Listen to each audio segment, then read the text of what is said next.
to a totally different coffee.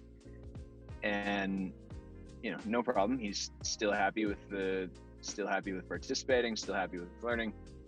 And season 5, I'm in a hotel room in Toronto giving out all the Instagram story thing, and I've requested these 5 numbers in no particular order, so the people who are identifying themselves, they don't know if they're first, they don't know if they're 5th, but they know they're one of those rankings, one of those 5 rankings. And Lane sends me a photo of his ticket. Yay. And I'm not kidding you, in the hotel room, I go, yes! Yeah. As if my team just won the championship or something silly like that. And I know Lane's won, but Lane doesn't know he's won. Which is kind of fun for me. But I guess where I'm going with that is it's been, something like that where you're following the journey of a guy who is just in it to improve, going from second last to I just want to get better, and then he comes second last again, and he keeps the same mindset of I just want to get better. Like, I love that. And then the fact that he won, incredible. The fact that he won a second time after that, like, highly improbable, but incredible. He also tied for first place, which is wild.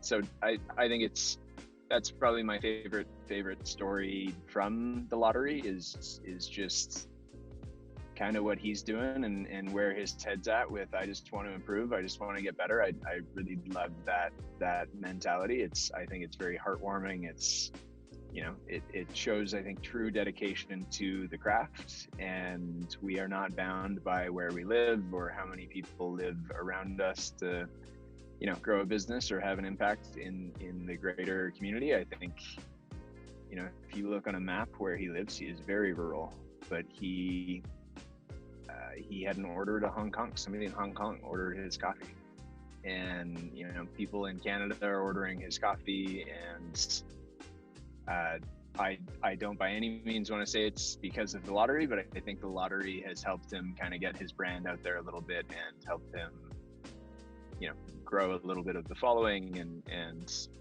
yeah, so that's, I think, my favorite story from the lottery so far. And when I heard about Lane's story, I think that his story kind of like echoed your own story, like in a brewing competition, and then it's kind of like you found a friend in the coffee journey. Yeah, totally. Lane and I are for sure friends. He lives on a farm or lives in a rural area and has bees. He's got the beehives, and he didn't specifically drop it off, but he had a friend who came through Calgary, and when that friend came, I gave them a couple bags of coffee to bring back to Dawson Creek to save on shipping, and Lane had them drop off this pail of honey that's wow. this huge pail of honey, and it's unbelievable honey. And I think on that day is when we became friends. Exchanging gifts. Yeah. So yeah, I'm fortunate to work with a guy named Paul. Paul is probably 25 years in the industry, and he is a much better roaster than I am. And I will get him to roast the coffees. He'll usually roast a couple of different batches, and then we'll mark them, A, B, C, D, something like that, and I'll taste them and work with them, and then he'll tell me what they are, what the roasting curve looks like, usually after I've evaluated the coffee. So yeah, sorry if that was a shocker. I don't actually roast my own like this. I thought you roasted your own coffee. Like, before you roasted your own coffee. So why is this a change like this? Paul is an expert in roasting. I think I'm good at roasting, but I think I also have a lot to learn, and he works on the tools every day. I spend a lot of time today not physically roasting. So if I was doing it every day and I was in the practice of roasting every day, I think I would probably roast my own coffee. But I would rather focus on the areas that I excel at. And when it comes to competition, I try to have a team of people around me that can support me in start to finish. And my brother, I referenced him at the beginning of the conversation here. He's been my coach. He's been the guy that, on a Sunday morning is like, okay, get up, let's go practice, when I'm like, okay, man, I don't want to do this. And he'll be the guy who kind of keeps the wind in my sails and keeps me kind of pushing. And then I've got Nelson, who's another competitor and colleague here. He's very competitive, and literally every competition season, he's like, my goal is just to beat you, Cole. So, I'm going head to head with Nelson in a friendly way, and then we're pushing each other. And we've got a few other people here on the team, Paul being the roaster, who, contribute in different ways, and everybody kind of takes on their task and sort of sees it all the way through to the finish as the best that they possibly can.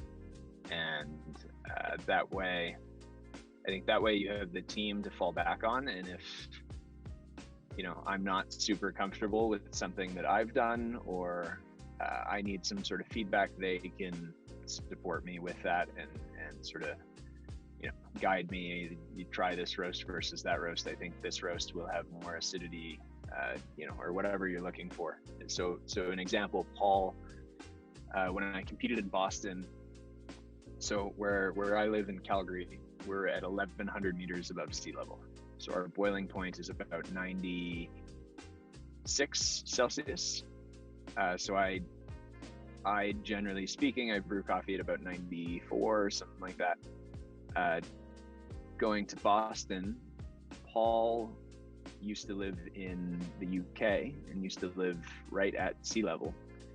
And he has the experience of knowing how a roast curve will perform if the coffee is used at sea level or is used at 1,000+ meters where I live.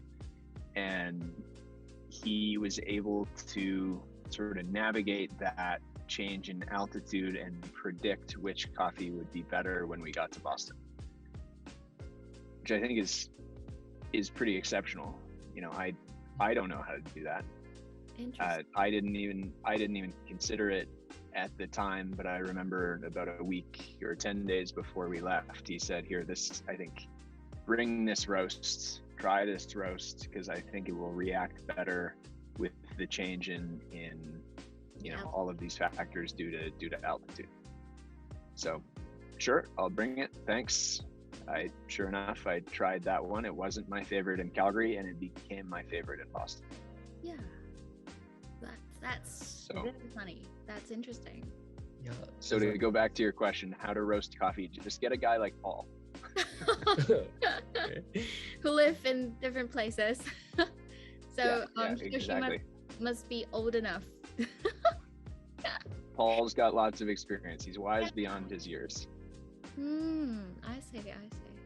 So we generally, though, I think, to actually answer your question, we generally strive for, of course, a lighter roast profile, but I think a lot of competitors get lost in the idea that it needs to be as light as possible. And oftentimes, my experience is mostly in barista, so I'll speak to that. I think oftentimes judges just get sour as their taste experience.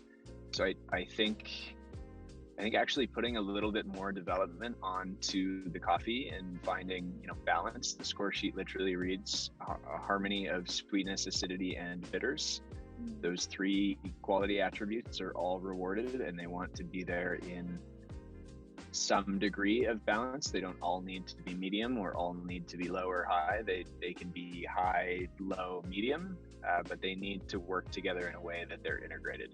So it doesn't really tell you anything on a roasting curve necessarily, but I would say that is what you should strive for.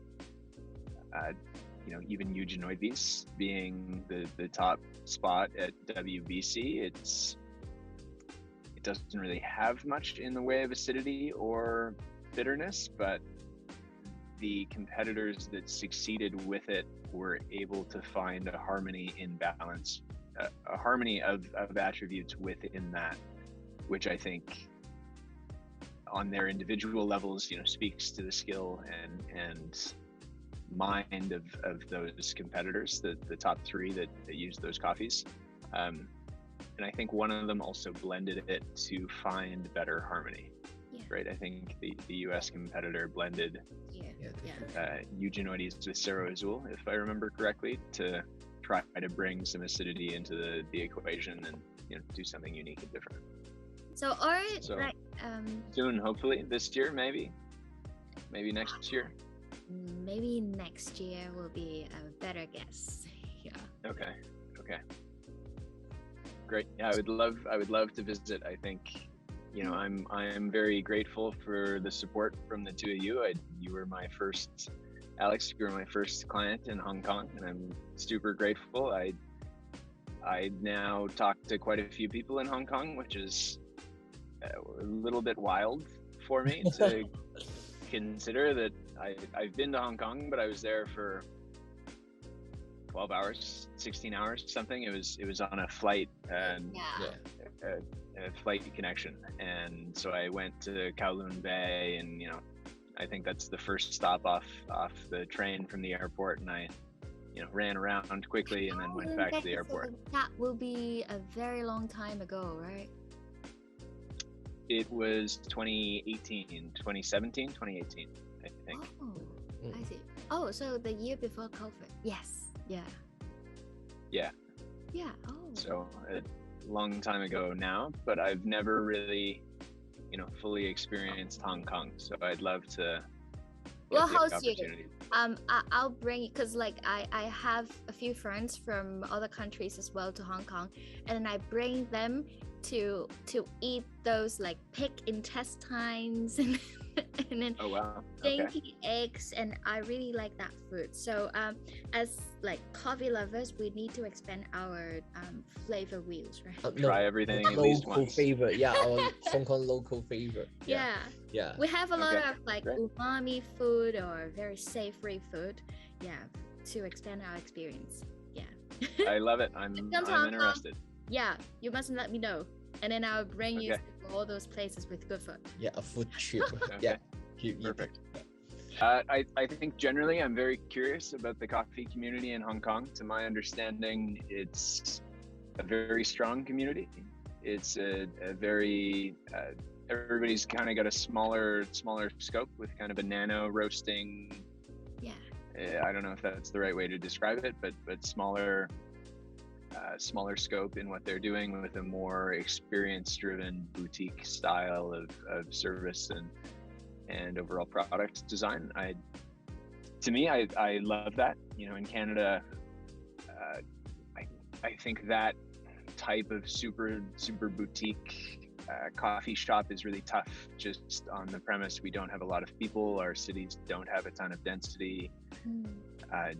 You know, we don't have the 20 million or however many people live in Hong Kong. You have so many people that can support your brands, where we're not quite able to do the same type of style here in Canada. But to me, that's the type of coffee that, you know, I really love. I really geek out on. That's the type of shop I want to walk into and spend 3 hours, 4 hours, sit there and just have a great conversation with the barista and just try a bunch of different offerings. So that's a big reason why I'm so curious and fascinated to come to Hong Kong and really experience it. And congratulations to everybody that is creating coffee brands. You know, keep on doing what you're doing. If you think it's not the right thing, you're probably incorrect. And I think whatever your vision is, just chase it and live your dreams.